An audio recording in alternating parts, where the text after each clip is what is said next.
जय हिंद दोस्तों। पाकिस्तान ने भारत के ऊपर एक फॉल्स फ्लैग ऑपरेशन करने का इल्ज़ाम लगाया। वो बोल रहे हैं कि भाई सर क्रीक के बाहर भारत पाकिस्तान नेवी के ऊपर हमला कर देगा और इसलिए भारत ने जासूसी भी किया। ये सब चीज़ें DGISPR ने झूठ फैलाया है।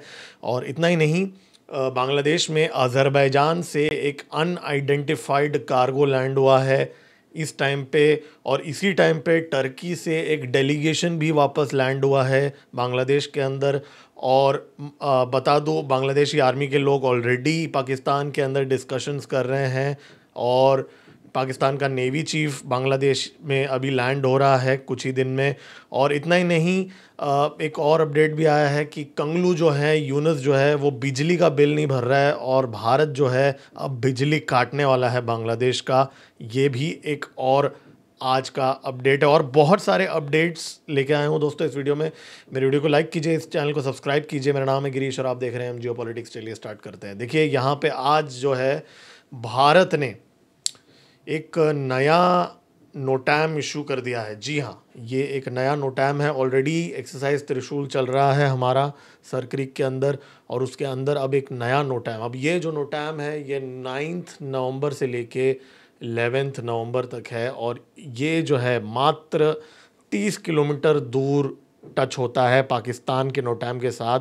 और ये सर क्रीक के एकदम बगल में है ये वाला जो नोटैम है।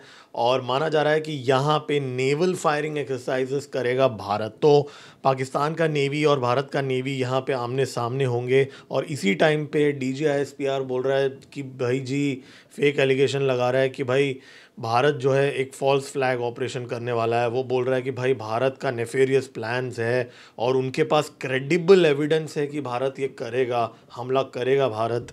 तो ये झूठ फैला रहा है DGISPR।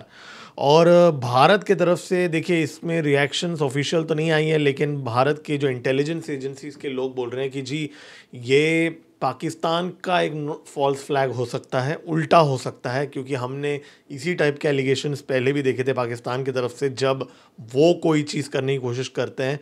तो यहाँ पे पाकिस्तान का जो अभी इंटरनल सिचुएशन है उसको डाइवर्ट करने के लिए क्या आसिम मुनीर कुछ प्लान कर रहा है। तो ये एक यहाँ पे बहुत बड़ा अपडेट आया है। लेकिन हमारे ईस्टर्न बॉर्डर पे भी डेवलपमेंट्स तेज़ी से बढ़ रहे हैं। अज़रबैजान से एक अननोन एयरक्राफ्ट, बहुत सारे मल्टीपल रिपोर्ट्स आए हैं ओसेंट में, एक अननोन एयरक्राफ्ट जिसका जो आइडेंटिफिकेशन बंद कर दिया गया था, एंटोनोव AN-124 कार्गो प्लेन जो है वो अज़रबैजान से ढाका लैंड हुआ है। और ये इसका आइडेंटिफिकेशन इन्होंने क्यों बंद किया, और ये एक मिलिट्री कार्गो एयरक्राफ्ट है।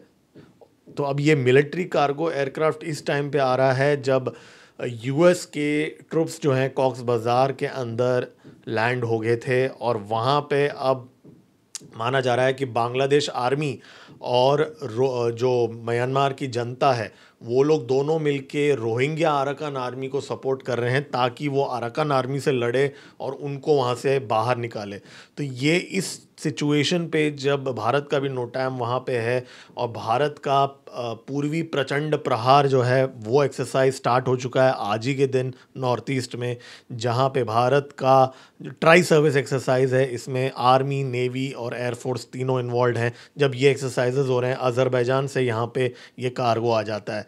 और इसको अगर आप कनेक्ट करेंगे बाकी जो डेवलपमेंट्स हो रहे हैं बांग्लादेश के अंदर, तो आपको आइडिया आएगा कि यहाँ पे चल क्या रहा है। टर्की से इस समय एक डेलीगेशन लैंड हुआ है और वो बोल रहे हैं जी हम टर्की से हम यहाँ तक आए हैं रोहिंग्याओं को सपोर्ट करने के लिए। जो जो 5 लोग आए हैं टर्की से। अब इनमें से कोई जासूस है कि क्या है पता नहीं। तो अब ये 5 लोग बोल रहे हैं कि जी हम तो ट्रेड, इन्वेस्टमेंट और ह्यूमैनिटेरियन एरिया के लिए आए हैं, रोहिंग्यास के लिए। भाई इतना प्यार कि भाई टर्की जैसी ब्यूटीफुल मतलब उनका लैंडस्केप तो अच्छा ही है, वो छोड़ के ये बांग्लादेश के अंदर आ गए, वो भी रोहिंग्याओं के लिए। और ये जो टर्किश डेलीगेशन है ये कॉक्स बाज़ार गई थी। जी हाँ, वही कॉक्स बाज़ार का एरिया जहाँ पे US के ट्रुप्स भी गए थे और वहाँ पे रोहिंग्या कैंप्स वगैरह में इन्होंने विज़िट किया।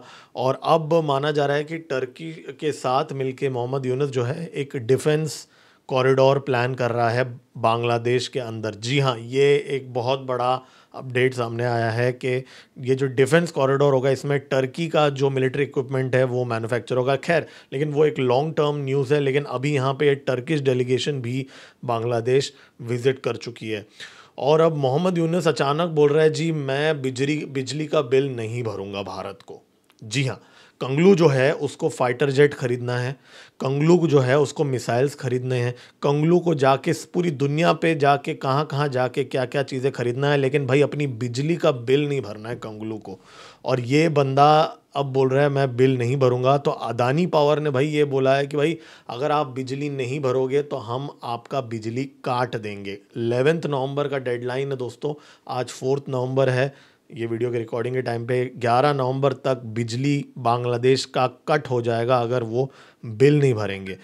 अब बांग्लादेश बोल रहा है जी ये तो अदानी ने एक स्कैम किया है, वो शेख हसीना के साथ जब 2017 में कॉन्ट्रैक्ट साइन हुआ था उस टाइम पे स्कैम किया था, इसके लिए आज हम बिल नहीं भरेंगे।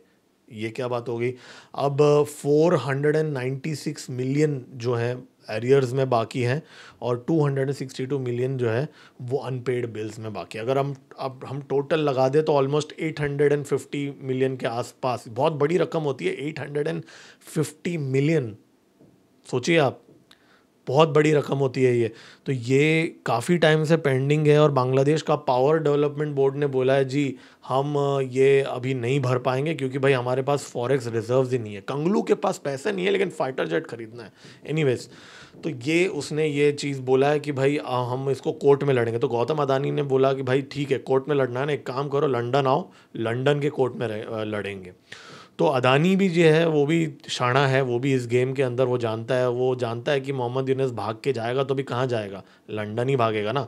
और लंदन में अदानी ग्रुप ने उसके यूनुस के खिलाफ केस दर्ज कर दिया है ताकि वहाँ पे अगर कंगलू गया भी तो उसको वहाँ पकड़ लेंगे वो लोग। तो वहाँ पे इसके खिलाफ कार्रवाई हो रही है।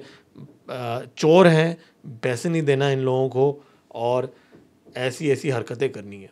आज मणिपुर में आज सुबह 4 कुकी मिलिटेंट्स को ठोक दिया हमारे आसाम राइफल्स ने।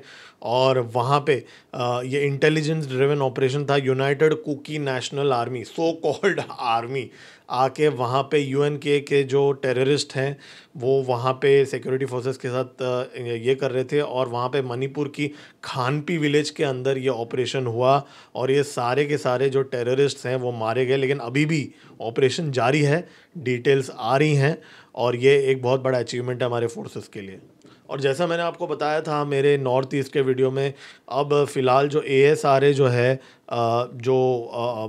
रोहिंग्या का जो मिलिशिया है उसको बांग्लादेश आर्मी सपोर्ट कर रहा है, उसको ट्रेनिंग भी दे रहा है। तो बेसिकली US के जो ट्रुप्स हैं वो बांग्लादेश के आर्मी को ट्रेनिंग दे रहे हैं, बांग्लादेश के आर्मी जो है वो इन टेररिस्ट को ट्रेनिंग दे रहे हैं। और ये जो है ये जाके अराकान आर्मी से जाके लड़ रहे हैं। और जनता, जो म्यांमार की जनता है जिसके जो ऊपर जो सैंक्शंस लगे थे, जो डोनाल्ड ट्रंप ने 3 महीने पहले हटा दिए थे, वो म्यांमार की हुंता जो है वो हुंता भी अब बांग्लादेश के साथ काम करे। जी हाँ, म्यांमार का हुंता और बांग्लादेश आर्मी दोनों ही US के साथ काम करके अराकान आर्मी से यहाँ लड़ रही है, रोहिंग्या का जो आर्मी सो कॉल्ड मिलिशिया के साथ मिलके, जिसको पाकिस्तान का ISI भी ट्रेन करता है। तो ये यहाँ पे नेक्सस यहाँ पे म्यांमार में चल रहा है इस समय।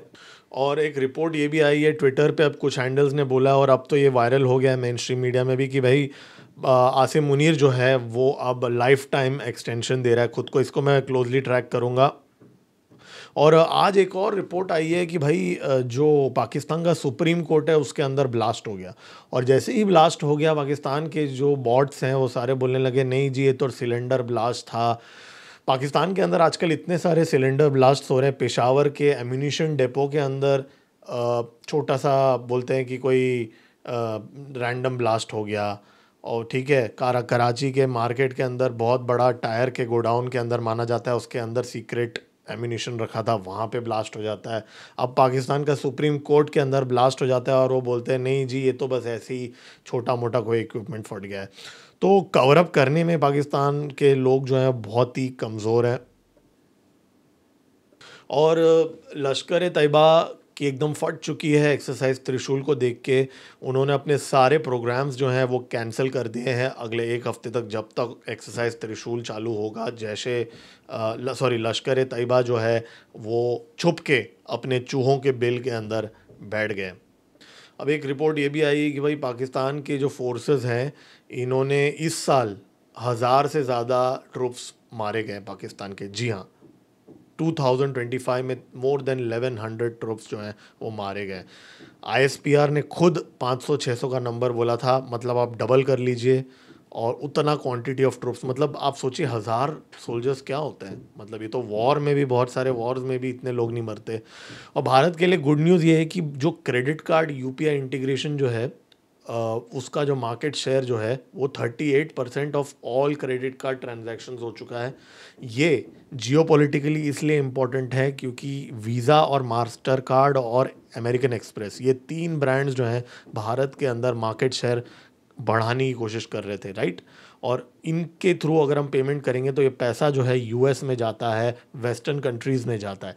लेकिन यूपीआई का जो रुपए का मार्केट शेयर अगर हम देखेंगे तो 38% of all credit card transactions जो हैं, ये जो पैसा जो है वो भारत के अंदर रहेगा। तो ये एक बहुत बड़ा यहाँ पे गुड न्यूज़ है भारत के लिए। असम के अंदर मल्टीपल फाइटर जेट्स देखे जा चुके हैं अभी, क्योंकि हमारा जो पूर्वी प्रचंड प्रहार जो है वो चल रहा है। तो दोस्तों मिलते हैं अगले वीडियो में। इस वीडियो को लाइक कीजिए, मेरे चैनल को सब्सक्राइब कीजिए, ऐसे ही मैं अपडेट्स लेके आते रहूँगा। मेरा नाम है गिरीश और आप देख रहे हैं हम जियोपॉलिटिक्स। जय हिंद।